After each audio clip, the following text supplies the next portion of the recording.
আপনি যখন দুর্গা পূজা হয়, কালী পূজা হয়, বিভিন্ন ধরনের পূজা হয়, রথযাত্রা হয়, মঙ্গল শোভাযাত্রা, যারা অমুসলিম তারা করতে পারে, আমাদের কোনো অসুবিধা নেই, ঠিক না?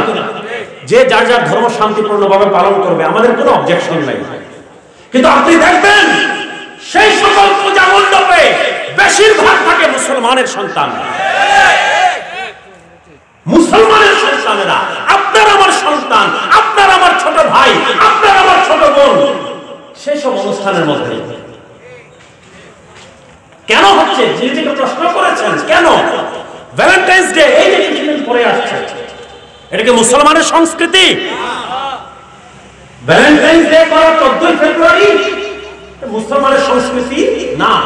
কিন্তু মুসলমানের সন্তানেরা কি এই সকল অপসংস্কৃতির মধ্যে নিজের গা ভাসিয়ে দিচ্ছে, নিজের ইজ্জত, আব্রু, মদ, জুয়া, ইয়াবা, ফেন্সিডিল, কত কিছুর মধ্যে নিজেকে বিলিয়ে দিচ্ছে সেই দিন এবং রাত্রিগুলোতে।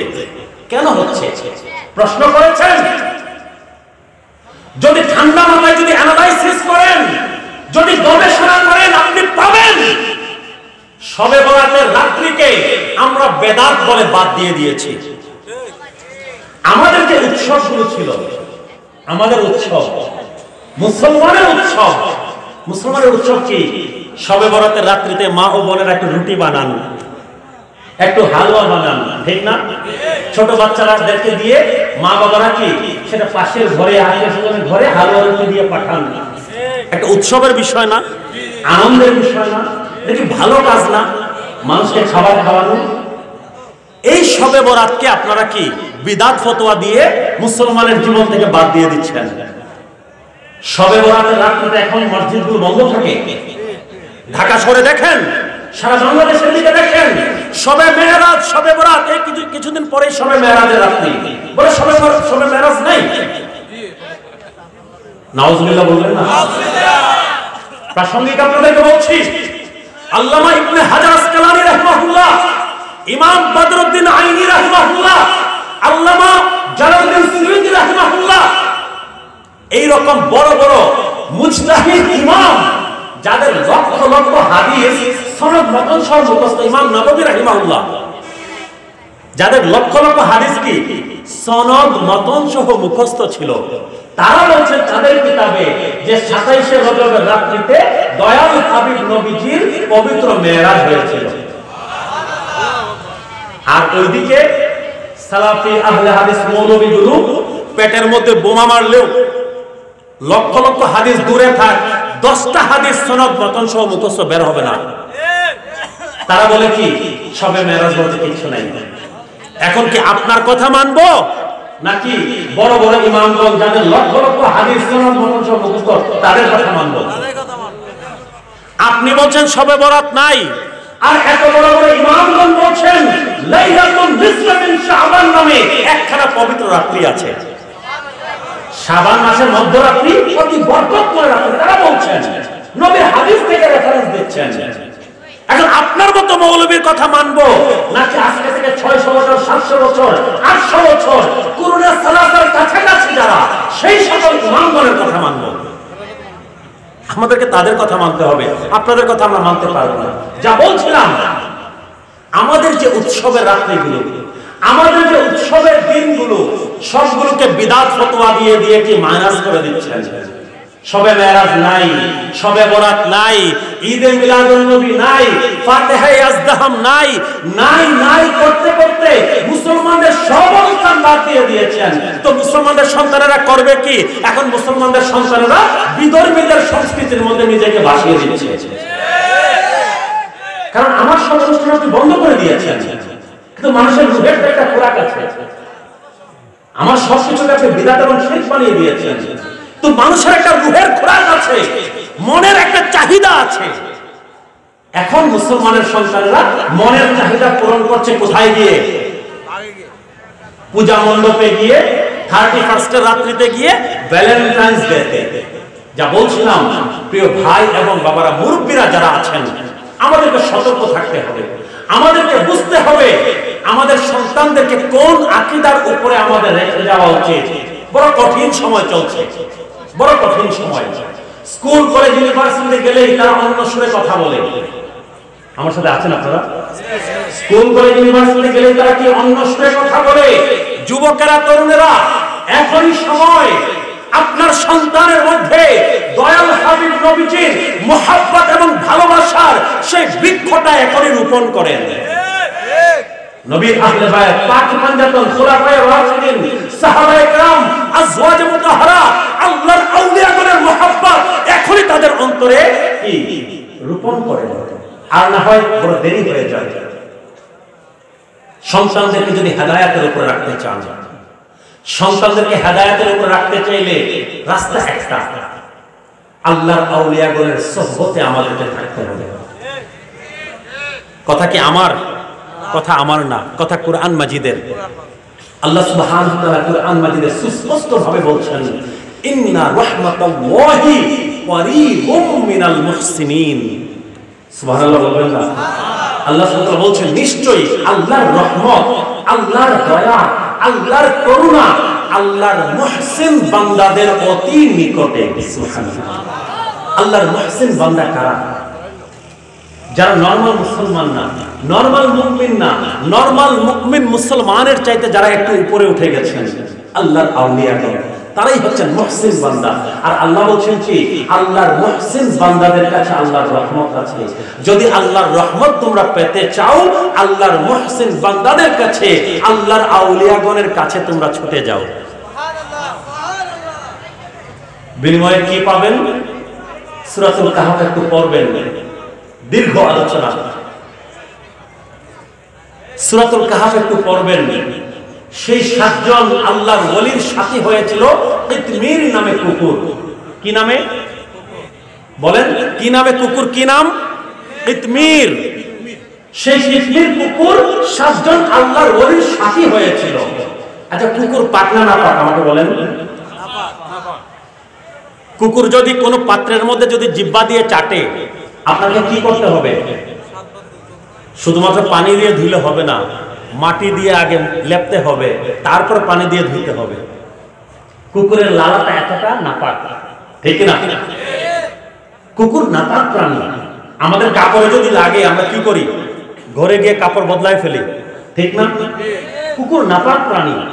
কিন্তু যেই কুকুর নাপাক প্রাণী, আল্লাহর আউলিয়াগণের সাথী হওয়ার কারণে সেই কুকুরকে আল্লাহ সুবহানাহু ওয়া তাআলা কুরআন মাজিদের আলোচনার বিষয় বানিয়ে দিয়েছেন। ওই 7 জন আল্লাহর ওলির সাথী হওয়ার কারণে আল্লাহ সুবহানাহু ওয়া তাআলা সেই কুকুরটাকে কি কুরআন মাজিদের আল্লাহর কালামের আলোচ্য বিষয় বানিয়ে দিয়েছেন। পড়েন কুরআন মাজিদ সূরাতুল কাহফ। আল্লাহ সুবহানাহু ওয়া তাআলা বর্ণনা করছেন সেইখানে, ওয়াকালবুহুম বাসিতুন যিরাআইহি বিল ওয়াসির। আল্লাহ সুবহানাহু ওয়া তাআলা বলছেন, সেই 7 জন আল্লাহর ওলি তো গুহার মধ্যে, সেই কাহফের মধ্যে শুয়েছিলেন। আর আল্লাহ বলছেন তাদের কুকুর কি করছিল? কুরআন মাজিদের কথা, ওয়াকালবুহুম বাসিতুন যিরাআইহি বিল ওয়াসির। আল্লাহর ওলিগণ ভেতরে ঘুমিয়েছিলেন, কিন্তু তাদের কুকুরটা গুহার মুখের মধ্যে 2 পা সামনে দিয়ে সে শুয়েছিল। সুবহানাল্লাহ। আচ্ছা, কুকুর কেমনে শুয়েছিল, কেমনে শুয়েছিল না, এইটা কোরআনে আল্লাহ আলোচনা করেন। কোরআন কি আল্লাহর কালাম না? আল্লাহর কালামের চেয়ে পবিত্র আর কিছু হতে পারে? আল্লাহ সুবহানাহু ওয়া তাআলা সেই পবিত্র কালামে এসেছে কিতমির কুকুর কিভাবে গুহার সামনে কিভাবে শুয়েছিল। কুরআনের আলোচ্য বিষয় হয়ে গেছে কুকুর, নাপাক প্রাণী হিসেবে যাকে জানি। কারণটা কি? আল্লাহর ওলিদের সাথী হয়ে গিয়েছিল। কি হয়ে গিয়েছিল? আল্লাহর ওলিদের সাথী হয়ে গিয়েছিল। আচ্ছা, আপনি আমাকে বলেন, আপনি যদি কোথাও মেজবানে যান, দাওয়াত খেতে যদি যান, আমাদের 40 হয় না, বিভিন্ন প্রোগ্রাম হয় না, যদি দাওয়াত খেতে যান, আপনারা 7 জন মানুষ দিয়েছেন, কথার কথা, সাথে আপনার বাড়ির কুকুরও চলে গেছে। ওই যার বাড়িতে মেজবানে গিয়েছেন সে আপনাকে জিজ্ঞেস করছে আপনারা কতজন এসেছেন? আপনি কি বলবেন? আমরা 7 জন, ঠিক না? নাকি আপনি বলবেন 7 জন কিন্তু আমাদের কুকুরটাকে নিয়ে 8 জন? বলবেন এই কথা? কুকুরকে কখনো জন বলবেন? কিন্তু আল্লাহ সুবহানাহু ওয়া তাআলা কুরআন মাজিদে কি বলছেন শুনেন এই কিতমির সম্পর্কে। যখন ইহুদি নাসারা সেই আসহাবে কাহাফের সদস্য সংখ্যা কয়জন এই কথা নিয়ে নিজেদের মধ্যে যখন বিতর্ক শুরু করলো, ইহুদিরা এক কথা বলে, নাসারারা কি আরেক কথা বলে। কেউ বলে আসহাবে কাহাফের সদস্য সংখ্যা ছিলেন 3 জন, কেউ বলে 5 জন। ইহুদিরা বলে 3 জন, নাসারারা বলে 5 জন। আল্লাহ সুবহানাহু ওয়া তাআলা বলেন দাঁড়াও আমি সমাধান দিচ্ছি। কুরআন মাজিদে আল্লাহ সুবহানাহু ওয়া তাআলা বলেন সূরা কাহাফের মধ্যে, সায়াকুলুনা সালাসাতু রাবিউহুম কালবুহুম। আল্লাহ বলেন এক দল বলে, ইহুদির দল বলে যে আসহাবে কাহাফের সেই আল্লাহর ওলিদের সংখ্যা 3 জন, চতুর্থ জন ছিল তাদের কুকুর। আবার আল্লাহ সুবহানাহু ওয়া তাআলা বলেন ওয়ায়াকুলুনা খামসাতুন সাদিসুহুম কালবুহুম। আর তাদের কেউ কেউ বলে যে না, আসহাবে কাহাফের আল্লাহর ওলিদের সংখ্যা ছিল 5 জন, সাদিসুহুম কালবুহুম, 6 নাম্বার ছিল তাদের কুকুর। রাজমান বিল গায়ব। আল্লাহ বলেন ইহুদি নাসারা আসলে কোনো কিছুই জানে না, আমি আল্লাহর কাছ থেকে শুনে নাও আসহাবে কাহাফের কয়জন সদস্য ছিলেন। আল্লাহ সুবহানাহু ওয়া তাআলা বলেন ওয়ায়াকুলুনা সাবআতুন ওয়া সামিনুহুম কালবুহুম। আর বলা হয় আসহাবে কাহাফের সদস্যের সংখ্যা ছিল 7 জন, 8ম জন ছিল তাদের কুকুর। আপনি বলছেন যে না, আমি আমার ঘরের কুকুর যদি আমার সাথে যায় তাকে আমি জন হিসেবে কাউন্ট করব না, হিসাব করব না। আর আল্লাহ বলছেন আল্লাহর ওলিদের সাথী হওয়ার কারণে এই কুকুরও সেই 7 জনের সাথে 8ম জন হয়ে গেছে। তাফসীরের কিতাবের মধ্যে এসেছে এই আল্লাহর ওলিরা যখন কাল হাশরের দিনে যখন জান্নাতে যাবেন, সেই জান্নাতে তাদের পেছনে পেছনে কিতমির নামে সেই কুকুরও জান্নাতে প্রবেশ করবে। আল্লাহ সুবহানাহু ওয়া তাআলা সেই কুকুরকে এতটা সম্মান দিয়েছেন, মর্যাদা দিয়েছেন আল্লাহর ওলিদের সাথী হওয়ার কারণে। কিসের কারণে? আল্লাহর ওলিদের খেদমত করার কারণে, সাথী হওয়ার কারণে। নাপাক কুকুর যদি এতটা দামি হয়ে যায়, আপনি আমাকে আশরাফুল মাখলুকাত, আপনি আমি কি আমরা মানুষ না? আশরাফুল মাখলুকাত। আল্লাহ সুবহানাহু ওয়া তাআলা বলেন ওয়ালাকাদ কাররামনা বানি আদম, নিশ্চয় আমি আদম সন্তানকে বড় সম্মান দিয়েছি। আল্লাহ সুবহানাহু ওয়া তাআলা বলছেন মানুষকে আল্লাহ বড় সম্মান দিয়েছেন, মর্যাদাশীল করেছেন, আশরাফুল মাখলুকাত বানিয়েছেন, জ্ঞান দিয়েছেন, বুদ্ধি দিয়েছেন, বিবেক দিয়েছেন, আমরা কথা বলতে পারি, আমরা আশরাফুল মাখলুকাত। তো নাপাক প্রাণী, অবুঝ প্রাণী, অবলা প্রাণী সেই কুকুর যদি আল্লাহর ওলিদের সাথী হওয়ার কারণে এতটা যদি সম্মানিত হয়ে যায়, আপনি আমি মানুষ, আমরা যদি আল্লাহর ওলিদের সাথী যদি হতে পারি, তাদের খাদেম যদি হতে পারি, তাদের তরিকার মধ্যে যদি থাকতে পারি, তাদের সিলসিলাতে যদি থাকতে পারি, তাহলে আমরা কতটুকু সম্মানিত হব একবার চিন্তা করেন। আল্লাহর আউলিয়া বলেন সাথী আমাদেরকে হতে হবে, তাদের খাদেম আমাদেরকে হতে হবে। কারণ কি? নবী রাসূল আর দুনিয়াতে আসবেন তো হেদায়েতের কাজ কি বন্ধ হয়ে যাবে? হেদায়েতের কাজ কে করবে? আমার মতো মূর্খ 2-4 কলম পড়েছে সে হেদায়েতের কাজ করবে?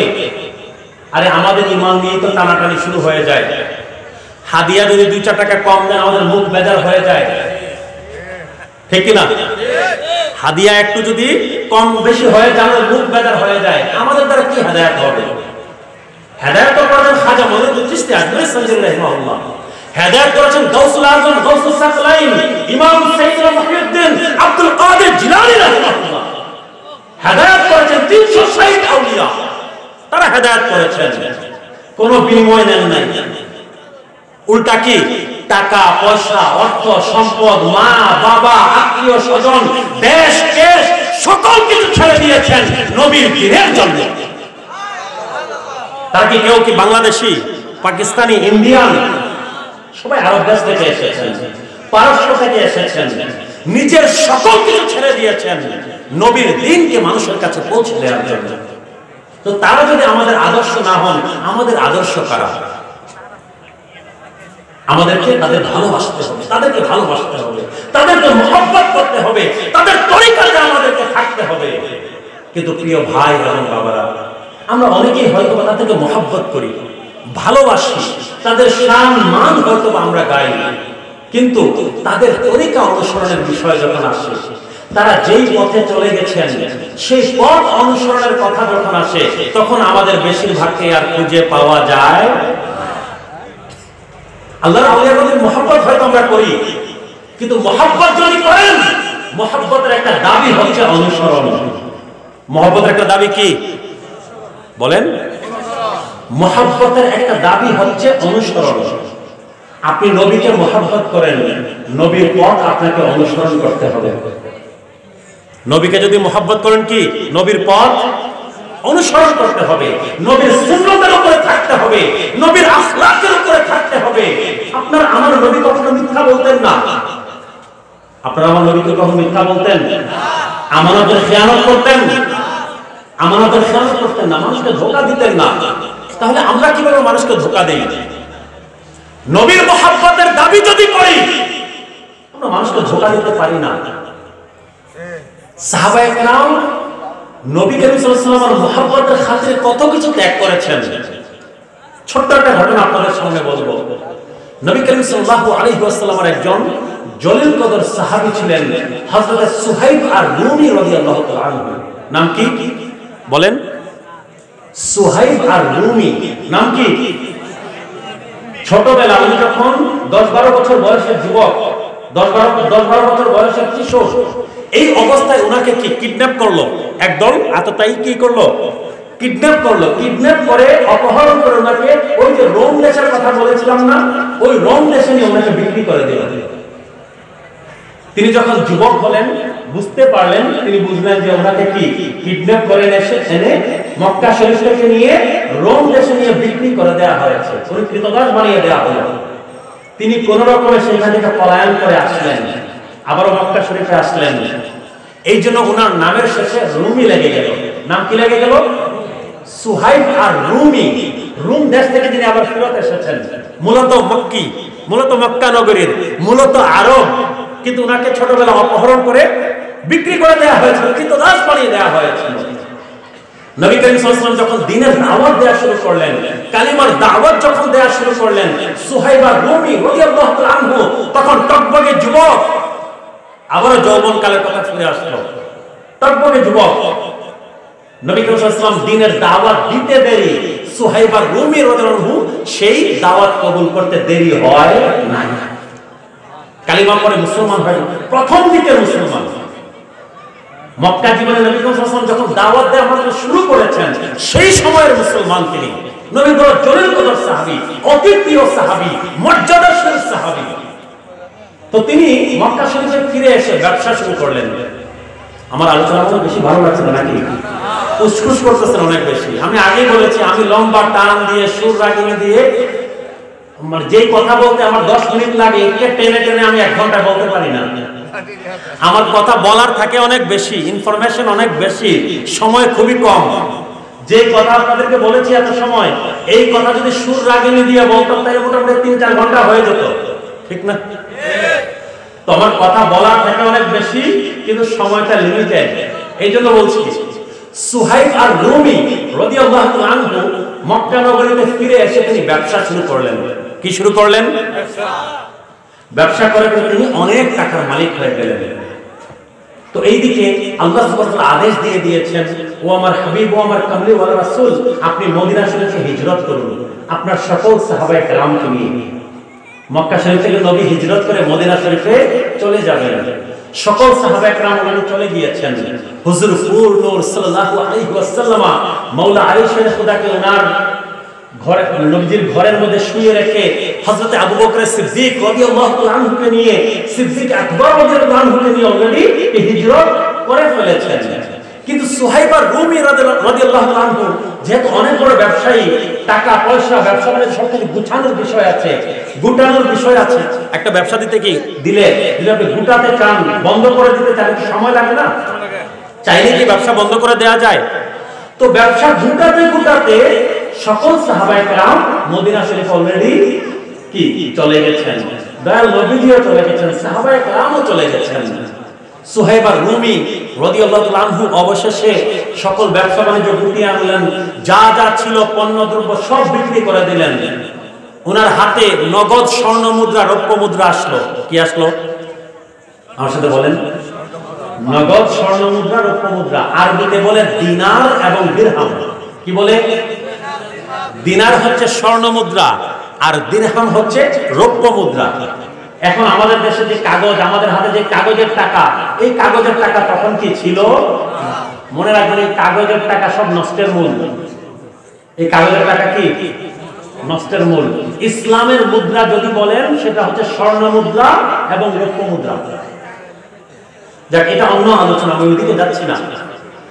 তো স্বর্ণ মুদ্রা, রৌপ্য মুদ্রা সকল কিছু নিয়ে উটের মধ্যে বুঝাই করলেন সুহাইব আর-রুমি রাদিয়াল্লাহু তাআলা আনহু। মক্কা শরীফ থেকে মদিনা শরীফ যাবেন, উট বুঝাই করলেন। আবু জাহল, ওয়ালিদ ইবনে উতবা সকলে কি তার বাহিনী নিয়ে এসে ওনার সামনে এসে দাঁড়ালো। দাঁড়িয়ে বলল, আবু জাহল বলছে, হে সুহাইব আর-রুমি, এই মক্কা নগরীতে ব্যবসা করে তুমি টাকাওয়ালা হয়েছো, এই টাকা নিয়ে তোমাকে কখনোই মদিনায় যেতে দিব। সুহাইব আর-রুমি রাহিমাহুল্লাহ বললেন, সুহাইব আর-রুমি রাদিয়াল্লাহু তাআলা আনহু বললেন যে আমার নবী বলেছেন আমাকে মক্কাতে যেতে হবে নবীর খেদমতে, দুনিয়ার কোনো শক্তি আমাকে আটকে রাখতে পারবে না। আবু জাহেল বলল, হে সুহাইব আর-রুমি, তোমাকে আমি বড় বেশি পছন্দ করি, তোমাকে আমি একটা শর্ত দিচ্ছি, তুমি মক্কা নগরীতেই থাকো, তুমি ইসলামের উপরেই থাকো, নামাজ রোজা সব করো, কিন্তু তুমি মক্কাতেই থাকো। টাকা পয়সাগুলো নিয়ে, এই স্বর্ণ মুদ্রা, রৌপ্য মুদ্রা নিয়ে তুমি মদিনাতে যাইও না, কারণ এত এত টাকা পয়সা যদি মক্কা থেকে সরে যায়, মক্কার অর্থনীতি দুর্বল হয়ে যাবে। আমাদের দেশে কি হয়, মানি লন্ডারিং শুনেন না? বড় বড় আমাদের বড় বড় কর্তা ব্যক্তিরা বাংলাদেশের টাকা পয়সা, ডলার সব পাচার করে বেগম পাড়াতে নিয়ে কি কানাডা এবং বিভিন্ন দেশে নিয়ে আমাদের দেশকে ফকির করে দিয়েছে, কাঙ্গাল। তো টাকা যদি অন্য দেশে চলে যায় কি হয়, দেশের অর্থনীতি কি দুর্বল হয়ে যায়। তো আবু জাহেল বলছে কি, টাকা তো মক্কা থেকে নিয়েছো, মক্কাতে রাখো, মদিনাতে নিতে দিব না। ওয়ালিদ ইবনে উতবা করলো কি, মাঝখানে অনেক বড় জাহেল ছিল ওয়ালিদ ইবনে উতবা, অনেক বড় জালিম। তলোয়ার বের করলো, বলল সুহাইব আর-রুমি একদম দেহ থেকে গলা ফেলে দিব যদি খালি মদিনায় যাওয়ার নাম যদি নাও টাকাগুলো নিয়ে। সুহাইব আর-রুমি রাদিয়াল্লাহু আনহু দেখলেন অবস্থা বেগতিক, বললেন, হে আবু জাহেল, টাকা পয়সা সব রেখে দে, কিন্তু আমাকে আমার নবীর গোলামিতে যেতে দে। আমার নবী বলেছেন আমাকে যেতে হবে, দুনিয়ার কোনো শক্তি আমাকে আটকে রাখতে পারবে না। এই টাকা পয়সা, অর্থ সম্পদ, এই স্বর্ণ মুদ্রা, রৌপ্য মুদ্রা, দিনার দিরহাম, এগুলো আমার নবীর গোলামের কাছে কোনো কিছু না। আমাকে নবীর খেদমতে যেতে হবে। নবী আদেশ করেছেন আমাকে হিজরত করতে হবে, আমাকে হিজরত করতে হবে। আমি আর মক্কা নগরীতে থাকতে পারি না। সব দিয়ে দিলেন, উট বুঝাই, স্বর্ণ মুদ্রা, রৌপ্য মুদ্রা সকল কিছু দিয়ে সুহাইব আর-রুমি রাদিয়াল্লাহু তাআলা আনহু মদিনা শরীফে গিয়ে দয়াল হাবিব নবীজির সামনে দাঁড়ালেন। সামনে দাঁড়াতে দেরি নবী করিম সাল্লাল্লাহু আলাইহি ওয়াসাল্লাম বললেন, ও সুহাইব আর-রুমি, লাকাদ রবিহাতিত তিজারা, তুমি যে বাণিজ্য করে এসেছো মক্কা নগরীতে, ওই বাণিজ্য বড় বেশি লাভজনক হয়েছে। সুবহানাল্লাহ, মুনাফা হয়েছে তোমার ব্যবসায়।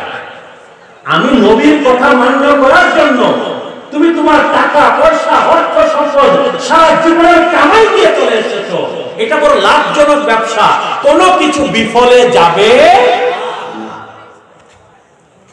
নবী করিম সাল্লাল্লাহু আলাইহি ওয়াসাল্লামের মহব্বতে সাহাবায়ে কেরাম নিজের অর্জিত সারা জীবনের সকল কিছু কি ত্যাগ করে দিয়েছে। নবী বলেছেন, নবীর জন্য ত্যাগ, এটা হচ্ছে ভালোবাসা, এটা হচ্ছে মহব্বত, এটা হচ্ছে সত্যিকারের মহব্বত। সত্যিকারের মহব্বত সকল সময় ত্যাগ চায়, কুরবানি চায়। যদি আপনি নবীকে মহব্বত করেন, নবীর জন্য আপনাকে ত্যাগ করতে হবে। নবী কি ত্যাগ করতে চান? আপনাকে টাকা পয়সা বেশি ত্যাগ করতে হবে না, বদ হাসিয়ত গুলো ত্যাগ করতে হবে। কি ত্যাগ করতে হবে? আমার সাথে বলেন, আমাদের বদ স্বভাব গুলো ত্যাগ করতে হবে। যুবকেরা, বিশেষ করে আপনাদের উদ্দেশ্যে বলছি, যুবকদের উদ্দেশ্যে বলছি, নবী করিম সাল্লাল্লাহু আলাইহি ওয়াসাল্লামের অধিকাংশ সাহাবী যুবক ছিলেন, তরুণ ছিলেন। তাদের মাধ্যমে মক্কা নগরী পরিবর্তন হয়েছিল, তাদের মাধ্যমে মদিনা নগরী পরিবর্তন হয়েছিল, তাদের মাধ্যমে মুসলমানেরা রোমান, বাইজেন্টাইন এবং পারস্য সাম্রাজ্য প্রবল পরাক্রমশালী ছিল। তারা কি ছিল? বর্তমানে ইউরোপ আমেরিকা আছে না, America, Russia, China super power, কি তারা বলে সুপার পাওয়ার, আমরা পরাশক্তি। আমেরিকা যেটা বলে সেটাই আইন না এখন, রাশিয়া চায়না তারা যেটা বলে সেটাই আইন, ঠিক কিনা? দুনিয়া শাসন করছে। তো সেই সময়ে রোমান এবং পার্সিয়ান দুইটা সাম্রাজ্য ছিল, আমেরিকা এবং রাশিয়ার মতো, তারাই পৃথিবী শাসন করত। কিন্তু হযরতে উমরে ফারুক রাদিয়াল্লাহু তাআলা আনহুর সময়ে এই তরুণ যুবক সাহাবায়ে কেরাম দয়াল হাবিব নবীজি পর্দা করার মাত্র 3 বছরের মধ্যে, কত বছর? মাত্র 3 বছরের মধ্যে এই তরুণ যুবক সাহাবায়ে কেরাম সেই রোমান এবং পার্সিয়ান সেই সাম্রাজ্যকে মাটির সাথে মিশিয়ে দিয়েছেন। কিসের বলে? কিসের বলে? ঈমানের বলে। আল্লাহর প্রতি মহব্বত, আল্লাহর প্রতি ভালোবাসা, নবীর প্রতি মহব্বত, নবীর প্রতি ইশকে তারা ফানা ছিলেন। তাদের মধ্যে কুরআন ছিল, তাদের মধ্যে সুন্নাত ছিল, তাদের মধ্যে আদর্শ ছিল, তাদের মধ্যে নবীর ইত্তেবা ছিল, নবীর ইশক ছিল, নবীর ভালোবাসা ছিল। এই শক্তি, এই পাওয়ার আমাদের যুবকেরা আজকে ভুলে গেছে। আমাদের মুসলমানেরা, আমাদের মুসলমানদের সন্তানেরা তারা যে আজকে কি নিয়ে ব্যস্ত আল্লাহু আ'লাম। আমাদের স্কুল কলেজে যারা যায়, যদি জিজ্ঞেস করেন, আমাদের স্কুল কলেজে পড়ুয়া আমাদের বাচ্চাদেরকে যদি জিজ্ঞেস করেন যে সাকিব আল হাসান কি, কে, 14 গোষ্ঠীর ইতিহাস বলে দিবে, বলে দিবে না? মেসি রোনালদোর কথা জিজ্ঞেস করতে উপায় নেই। মেসির বউয়ের নাম কি, বাচ্চার নাম কি, ওদের বউ থাকে কিনা এটাও তো জানি না, ওদের তো আবার অন্য কিছু থাকে। বউয়ের নাম, বাচ্চার নাম, 14 গোষ্ঠীর নাম বলে দিবে। আর্জেন্টিনা টিমের ফুটবলার কে আছে, হ্যাঁ, তারপর ব্রাজিল টিমের ফুটবলার কে আছে, সব মুখস্থ। নায়ক নায়িকা, গায়ক গায়িকা সব মুখস্থ। যদি জিজ্ঞেস করেন যে হুজুর নূর নূর সাল্লাল্লাহু আলাইহি ওয়াসাল্লামের কয়জন সন্তান ছিলেন, যদি জিজ্ঞেস করেন তাদের নাম একটু বলো, কয়জন বলতে পারবে? কয়জন বলতে পারবে সন্তানেরা? কি নিয়ে আমরা ব্যস্ত আছি? কি নিয়ে ব্যস্ত? মুসলমানের সন্তান কি নিয়ে ব্যস্ত থাকা উচিত আর কি নিয়ে ব্যস্ত আছে? যাদের সাথে আমাদের ঈমান জড়িত তাদের সম্পর্কে আজকে আমরা বেখেয়াল, কিছু নাই আমাদের ব্যাপারে। কতজন দাঁড়ান, 2-1 দেখি, দয়াল হাবিব নবীজির কয়জন সন্তান ছিলেন তাদের নাম বলেন, আর কয়জন সন্তান ছিলেন এটা আগে বলেন। নাই আমরা কোনো কিছুতে। তাদের প্রতি ভালোবাসা, তাদের প্রতি মহব্বত আমাদের ঈমানের অঙ্গ। নবীর আহলে বায়তের প্রতি ভালোবাসা। যদি জিজ্ঞেস করি খোলাফায়ে রাশিদিন কয়জন ছিলেন, তাদের নাম কি, বেশিরভাগ বলতে পারবে না।